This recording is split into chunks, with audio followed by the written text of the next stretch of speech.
Você cair no mar dessa altura não é um mergulho. Você se espatifa lá embaixo. No mínimo você vai ficar desacordado. E aí desacordado você vai morrer afogado. E tem mais, um navio não consegue parar pra te resgatar. Porque, não, ele em movimento, mesmo que o cara pare tudo imediatamente, ele vai andar uns 3, 5 quilômetros até ele conseguir parar. Totalmente. E baixar um bote pra ir procurar a pessoa. Pouquíssimas chances. Mesmo se alguém vê você cair, se essa pessoa não desgrudar o olho da tua cabecinha indo embora, ela não pode olhar pra mais nada, ela tem que ficar olhando. Se ela fizer assim, ela voltar, não acha mais. Mas é legal pra você ter isso que você falou, a dimensão do mar. Só tem a dimensão do mar quando tá no meio do oceano, que aí não vê nada, você dá um 360 e não vê nada, só vê água, né? E aí... E parece que não sai do lugar, né? Pois é. E aí você olha pra baixo, vê o mar lá embaixo, né? E você imagina que se você cair ali, a tua cabeça vira uma ponta de alfinete, assim, uma cabeça de alfinete dentro d'água. Então, impossível te achar. Impossível. Impossível. Por isso e tem cair histórias de cair gente cair do mar de um cruzeiro? Sim, acontece. Antigamente era mais raro. E aí está se tornando perigosamente mais comum. Por que será?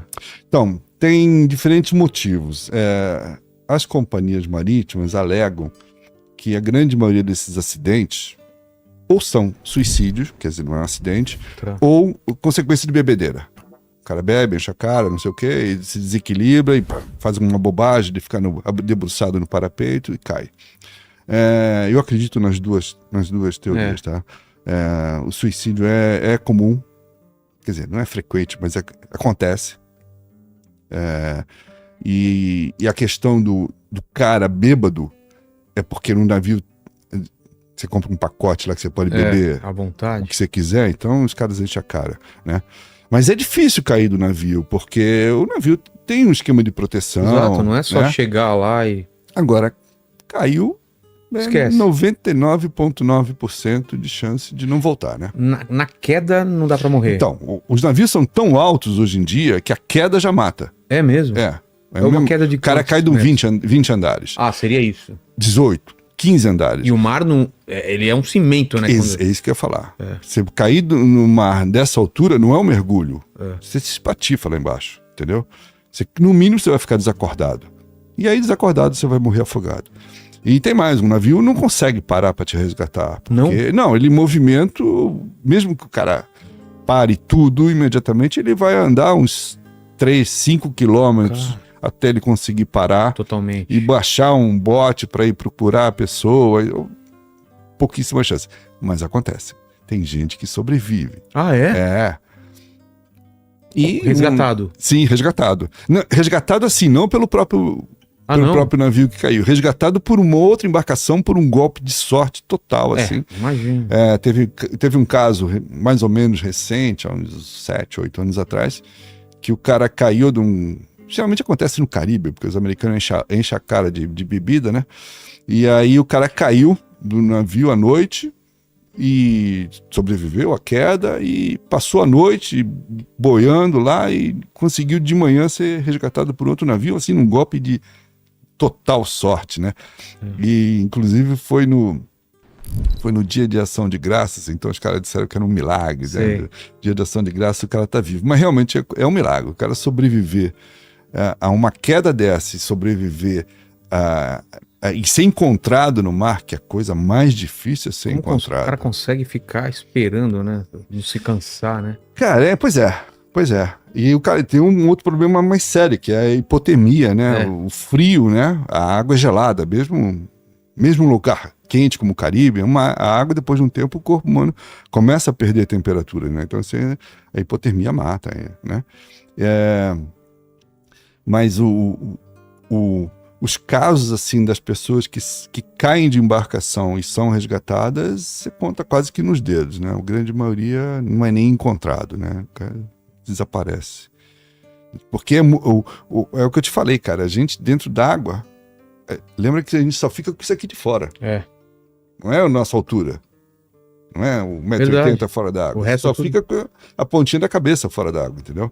Nossa. Então você desaparece ali, né? É difícil. Mesmo se alguém vê você cair, se essa pessoa não desgrudar o olho da tua cabecinha indo embora, ela não pode olhar pra mais nada, ela tem que ficar olhando. Se ela fizer assim, ela voltar, não acha mais. Não acha mais. Teve um caso, a gente vai conversando, é assim, claro, né? relaxa. Eu vou falando, vou lembrando. Teve um caso que foi trágico e hilário, na verdade, que aconteceu... Qual foi a cidade americana, cara? Daqui a pouco eu vou lembrar. Tá. Mas, enfim, a cidade ia fazer... Essa história tá no livro também. A cidade ia fazer...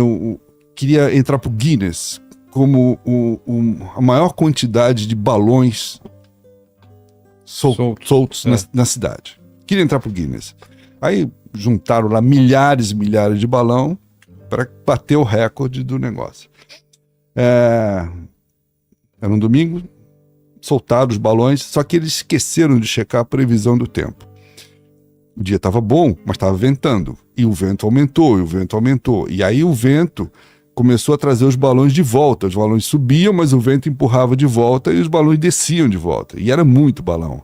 Aí começou a ter porrada em acidente de trânsito, em cruzamento, porque um monte de balão o cara não enxergava. Enfim, virou um salseiro a quantidade de balões que estava voltando para a cidade. Bom, teria parado por aí se não fosse uma infelicidade. Naquele dia, dois caras tinham um lago muito grande na região. Dois caras tinham saído para pescar com um barquinho lá. E aí começou a cair os balões, né? E esses dois caras tiveram um problema no barco, pediram socorro para... Não é bem guarda costeira, porque estavam em água interna, mas enfim, pediram socorro, resgate, e o resgate saiu para procurar os caras. Quando o resgate saiu para procurar os caras, foi exatamente na hora que o vento aumentou e começou a trazer os balões tudo de volta, e os balões começaram a cair no lago, né? Muito balão, muito, mas digo, centenas de bexigas, né? Na água. Como é que você vai achar duas cabeças no meio de centenas de bexiga? Os caras foram computados mortos 2 dias depois, porque eles simplesmente não conseguiam encontrar os caras no meio de tanta coisa redonda na água. Cara, então assim... Puta azar também. Pois é. E depois disso, inclusive, o Guinness aboliu essa categoria do... para não ter... Para não incentivar mais, para evitar novos Foi problemas. Depois do Padre do Balão também. E o Padre do Balão o Padre do Balão é um clássico. Eu contei no livro anterior. O Padre do Balão, assim, Cara, não tinha como dar certo. Não, não tinha. Ele não sabia nem mexer no aparelho que ele levou. E já tinha dado errado antes, porque ele já tinha feito um teste na região onde ele morava, no interior do Paraná, e ele já tinha decolado com as bexigas, e o vento levou, ele pousou na Argentina, inclusive. Foi levando, quer dizer, já tinha um indicativo. Eu já tinha falado com ele. Não vai nessa. E ele foi. E deu o que deu, né? Pra quem não sabe, ele subiu preso num monte de balão de bexiga, né? Já era de tarde, inclusive. Já era um horário meio tarde, devia ter feito isso antes. O tempo estava horroroso, chovia, era uma desgraça, em Paranaguá. E ele tinha planejado fazer um trecho de Paranaguá até onde, não me lembro exatamente para onde, mas era para dentro, para dentro da terra firme. Só que ele estava em Paranaguá, que é na beira do mar. A hora que ele começou a subir, o vento começou a empurrar ele para o mar, no sentido contrário do que ele ia. E, na verdade, ele não tinha nenhum meio de controle. O máximo que ele podia fazer era ir esvaziando o balão para tentar descer, né? E ele foi levado para o mar. Mar adentro. E desapareceu. Foi encontrado depois, né? Um pedaço e coisa. Eu cheguei quando eu fui publicar essa história, você sabe que ele acabou ganhando um prêmio póstumo, né? Que eu esqueci o nome, que é quem faz as maiores besteiras.